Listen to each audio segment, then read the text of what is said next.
Hey guys, Jerry from Showtime Audio. We're working on a beautiful 2023 Black Ops Ford F150 for Eric. How you doing, Eric? We just wanted to show you the amount of prep and fabrication that goes into putting a full system in this vehicle. There's definitely a bunch of ways to do it. This is the way we do it. We like to build our own adapters because they're more solid and secure, and they're purpose built for the car and the speaker. We're gonna just walk you through the amount of parts that have to be fabricated just to do that. So we're gonna start off. These are the rear speakers. Now this truck does have the B&O Unleashed. So this is the top tier system, and we are still changing it because it does not sound spectacular. Even though it has a ton of speakers, it still doesn't sound as good as the aftermarket can sound. So one of the things that they do is that's different than the normal B&O is they add this tweeter. So basically it's a way for them to say that the car has an additional 2 speakers. So they count these as speakers. I mean, technically I guess they are, but we don't count them that way. Typically this would be considered like a coax, and we would count it as one. But in the car world, they count every single driver as a speaker. So this way they can say the car has 19 speakers, 20 speakers, however many speakers they say. So this is the rear. This is the template that we made. So this is 2023 F150.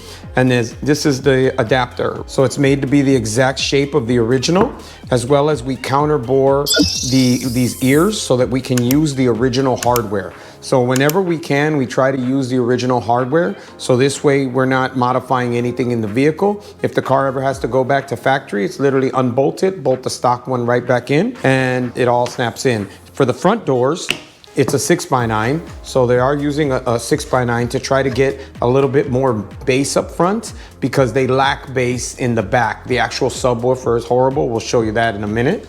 And same thing. So we use this 1/2-inch composite. So it's obviously, you can see how much thicker it is than the original base so that it's more secure. And we do pocket the hole again so that we can use the stock hardware. This particular car does have middlers where the normal F150 B&O does not. It normally just has the tweeter and the mid-bass driver. In the B&O Unleashed, they have this driver that is another 2 speakers, right? So you got the 2 from here, the 2 from here, and then there's also more speakers in the vehicle. We'll show you that later.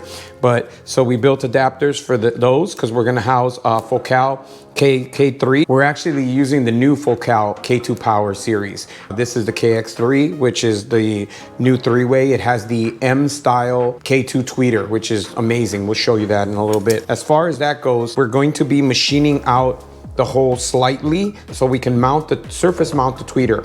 The grill, it's a nice aluminum grill. The problem is it's got just a few holes in it, and so the tweeter dispersion isn't great. It will work, and if a client didn't want that, we could back mount it, but to get the most performance out of it, we want to mount it from the front, surface mount it, and we'll show you that. So we make a jig. This is a jig in order to machine that out so that it's perfect. Like, I mean, and it's literally, I don't know if you can see that, but I mean, it is almost nothing that we have to machine in order for that tweeter to just drop right in as if it came with the car. So we're taking very, very little out, and we're gonna do it in a very precise way so that it looks factory. Even if you removed it, you could put the grill back in, there'd be a slightly bigger gap, probably by like a 1/16, but you still would not be able to tell. And if it was a huge problem, we could always order these pillars and then swap them back out, and you'd never know we were there. For the doors, it has this giant opening in it, and there's this huge plastic membrane. And the bad part about that is this thing, when the mid bass is playing, will just be giving and basically wasting energy. And we're not getting the most out of the Focal speakers that we're putting in there. So what we do is we make these block off plates. So these are ABS plastic, and they'll be bolted in place all the way around, and then we deaden them. The deadening serves 2 purposes. It creates a gasket between the sheet metal and our adapter. So we do that for both front and rear. Again, this is a step that a lot of places don't do because it's quite involved, but it makes a huge difference because basically you now have a solid enclosure for the speaker. Imagine if you had a speaker and you put it in a box, but you blew a hole in the side of the box and just put saran wrap over the hole. It would not sound amazing, right? So you want as rigid as an enclosure as possible. Again, it's a door, so there's windows, there's clips, there's all kinds of stuff, but we want to give the speaker the best possible enclosure that we can. And then this is the factory amplifier. So B&O, this is the size of the amp. Pretty bad. I mean, I'm sorry, but this thing is tiny compared to like our aftermarket. Even the 4-channel is that big by that tall, and basically just a ton more power than this stock amplifier. And what we do is, this is the stock amplifier and bracket. We remove it all and we don't cut any of the plugs. We use a special harness, an adapter, and then we build this amp board, which replaces the factory bracket and allows us to mount all our new gear. And what we do is, again, we're trying not to make any holes. So we machine these aluminum brackets, and see our amp board is keyed so that we know exactly where they go. And this hole lines up with that hole so we can pick up a factory bolt without making any holes in the vehicle. As far as the upper bracket goes, same thing, this goes from behind.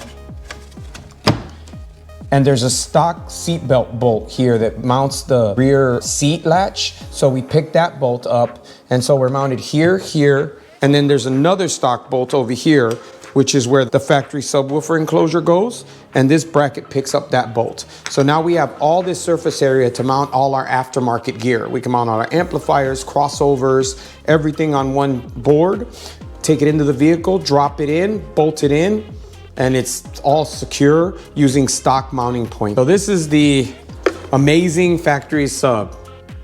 It is not. So this is what they call an infinite baffle. So basically the subwoofer technically has no enclosure.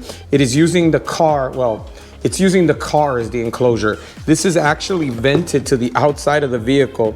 There's actually a membrane in there to keep water and stuff from going into the cab, because it's a hole in the back of the cab between the cab and the bed. So technically water could get in there. It's kind of difficult, but it could. So what we do is we build a block off plate. So this block off plate mimics this. We'll have a rubber seal around here, and then that will seal off the opening so that no water gets into the cabin anymore, or gets into the cabin, because we've removed this sub and are no longer using it. This will we'll give all this equipment to the client. So if he ever does decide to get rid of the vehicle, he can just take it all out, bolt all the stock stuff back in, never know we were there. So why pay attention to the details? Why go through all this trouble of fabricating brackets when they already exist? Why go through the trouble of machining the pillar when you can just backload it? Why go through the trouble of making the adapters and making the cavity as good as possible, and then also going through the whole making custom aluminum brackets to pick up factory points and all this stuff, right? It's like, why? They sell aftermarket brackets, they sell a lot of the things that we build, but for us, it's to ensure that you're getting the best possible value for your money, right? You're paying it. The gear is important. Obviously, you can't have junk gear, but nowadays, most equipment, not all, most equipment is really good or decent, but the install has a lot to do with it, right? So all these little details add up to a phenomenal system versus just, say, a good system. Visit our website at showtimeaudiochicago.com.